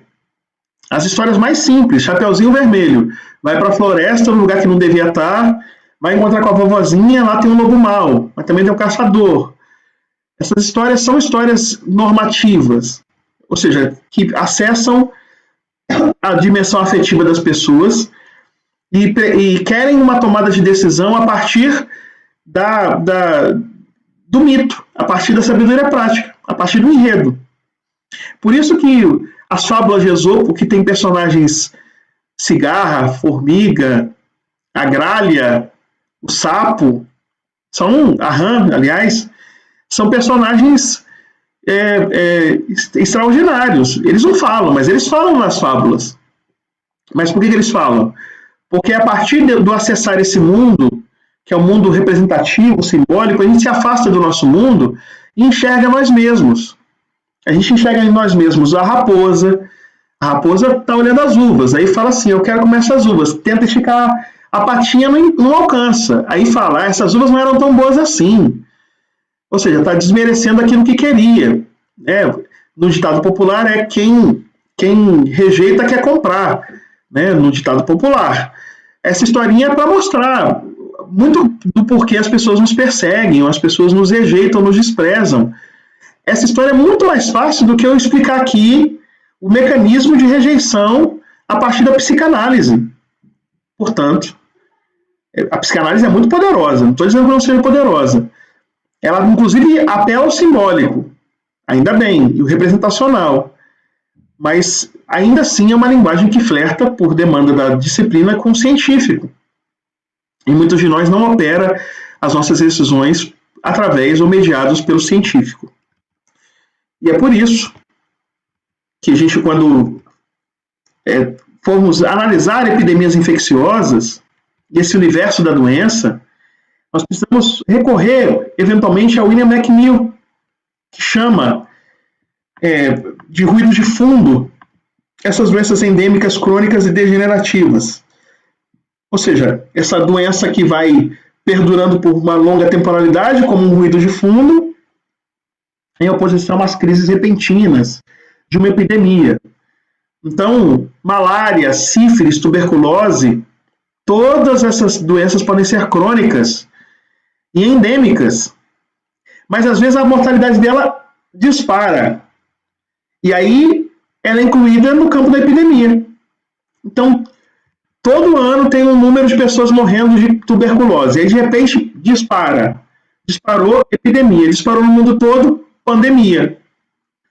É isso que talvez os gênios, com J, da política nacional, que falam, mas a pessoa morre mais de engasgado do que de Covid, a pessoa morre mais de tuberculose do que de Covid, são gênios com J. As pessoas morrem mais disso do que de Covid. Tá, as pessoas morrem... Tá bom, você está dizendo isso. Mas o tempo em que as pessoas estão sendo contagiadas e morrendo é tão rápido que exige uma abordagem particular, que é diferente da abordagem de uma endemia. Ok? Porque vocês devem ter ouvido muito isso. Você tem uma curva e na tendência, rapidamente, essa tendência vai mostrar que todas as doenças serão superadas por essa doença epidêmica, que ou essa doença, no caso, pandêmica, que vai, no final das contas, matar muita gente que pode ter sua vida preservada com algumas ações. O Amaro contribui dizendo do Jean Delumeau, falecido recentemente, infelizmente, que traz esse aspecto social da doença. É verdade. E a gente vai visitar alguns outros, tá? Você vai gostar do curso. Vai visitar, de vez em quando, a gente vai visitar esses franceses ótimos, né?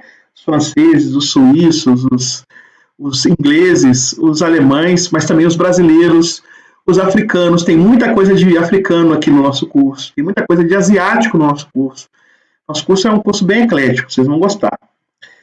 E todo mês, né, vão dizer da coisa de que vai abaixar a curva, vai subir a curva, porque a reação ela é uma reação que não está no campo da análise fria e apenas estatística e biológica, mas está no campo das disputas discursivas, né? E nas disputas discursivas, o lugar que as pessoas ocupam é político, sempre.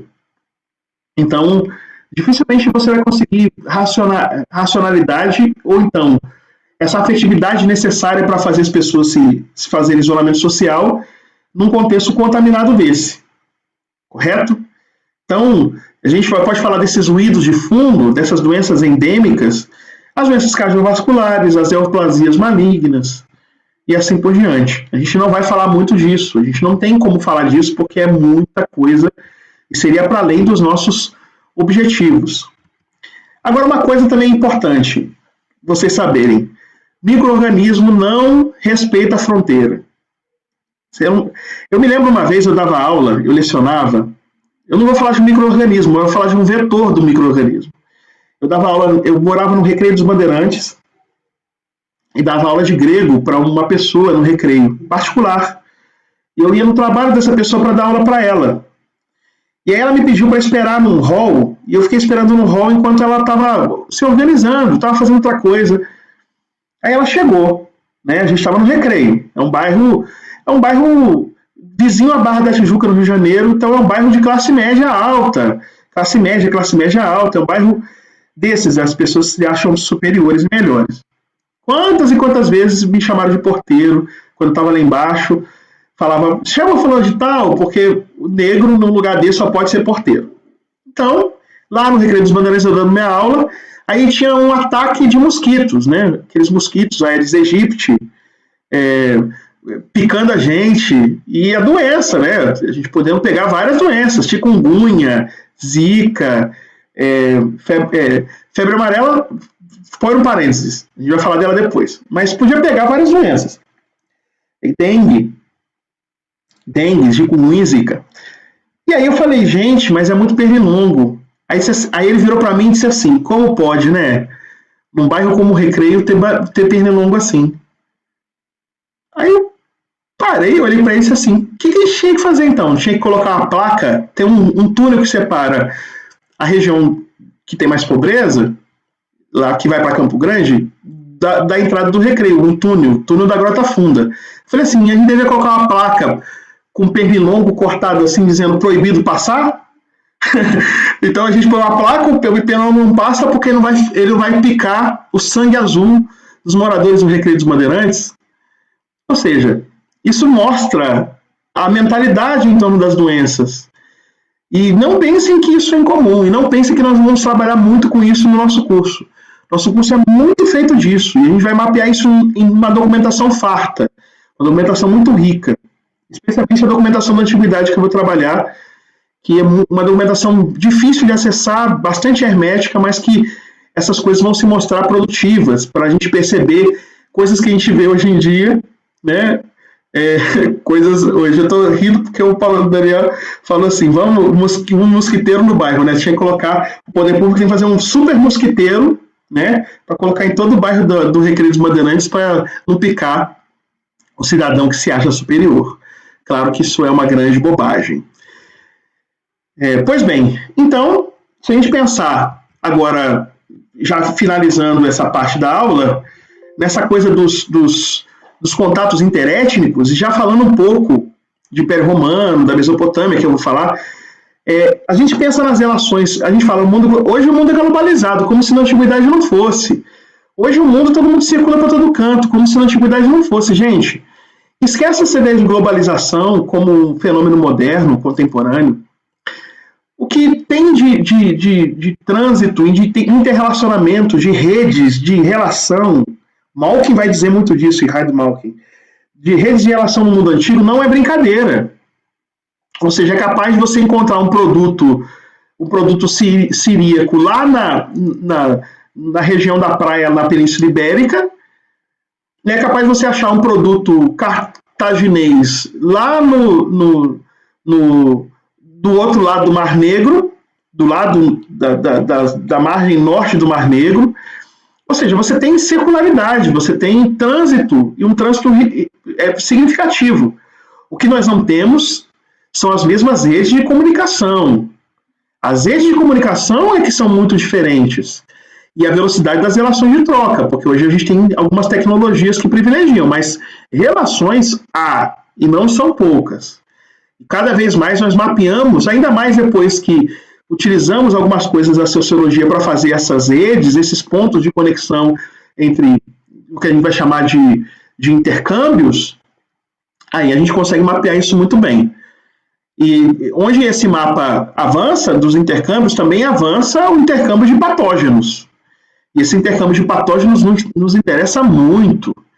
Então, quando a gente pensa no Império Romano, a gente está pensando aqui no Império que toma o Mediterrâneo, e toma o Mediterrâneo em redes muito eficazes. Está certo que o mar fica fechado entre setembro e abril, né? Você tem o mar fechado numa época do ano. Eu posso estar falando errado da época, tá? Porque eu não me preparei para falar disso. Então, você tem o mar fechado, eu acho que é essa época mesmo, mas depois você tem o Mediterrâneo como uma grande estrada, não pavimentada, é o mar, mas uma grande estrada, um grande meio de comunicação no entorno do Mediterrâneo, produzindo assim circularidade. Então, estudar pandemias na antiguidade também é estudar essas relações entre esses povos. E esse movimento dos patógenos, dos micróbios para novas populações. Por exemplo, quando eu falei da peste de Atenas, o curso que eu dei na jornada, e eu falei sobre Atenas, e a descrição de Tucídides de onde veio a doença, ele disse que veio da Etiópia. Ou seja, uma doença que vem de longe, que pressupõe um intercâmbio. Eu, inclusive, disse dos problemas da relação não só com o mundo de lá, o mundo do Etíope, mas o mundo de lá, o mundo dos mortos. E eu mencionei os enterramentos. Não que ninguém mais era enterrado, gente. Não foi isso que eu disse, que ninguém mais fazia mausoléu. Não é isso. Mas que Tucídides registra que as pessoas estavam abandonando os ritos funerários, que eram muitos ritos, e eram ritos que privilegiavam o contágio. A pessoa fazia o rito, pouco tempo depois ela estava doente também. Eles foram percebendo isso empiricamente. Então, eles vão abandonando as práticas funerárias, isso vai se tornando cada vez mais frequente a ponto de ser notado por Tucídides, está no documento. E a gente pode dizer, com isso, que esse mundo de movimento, de trânsito, é um mundo também de intercâmbio de conhecimentos para resolver os problemas com esses patógenos. Pela religião. Então a gente vai ver as conexões de Hipócrates e do movimento em torno do nome de Hipócrates, e a religião, e a medicina mesopotâmica e também egípcia, a magia e tantas outras respostas humanas às doenças. E aí, para a gente já ir nesse nosso primeiro momento de carga conceitual, o impacto das doenças na civilização, especialmente em episódios e períodos em que uma doença parecia formidável, é o tema desse curso.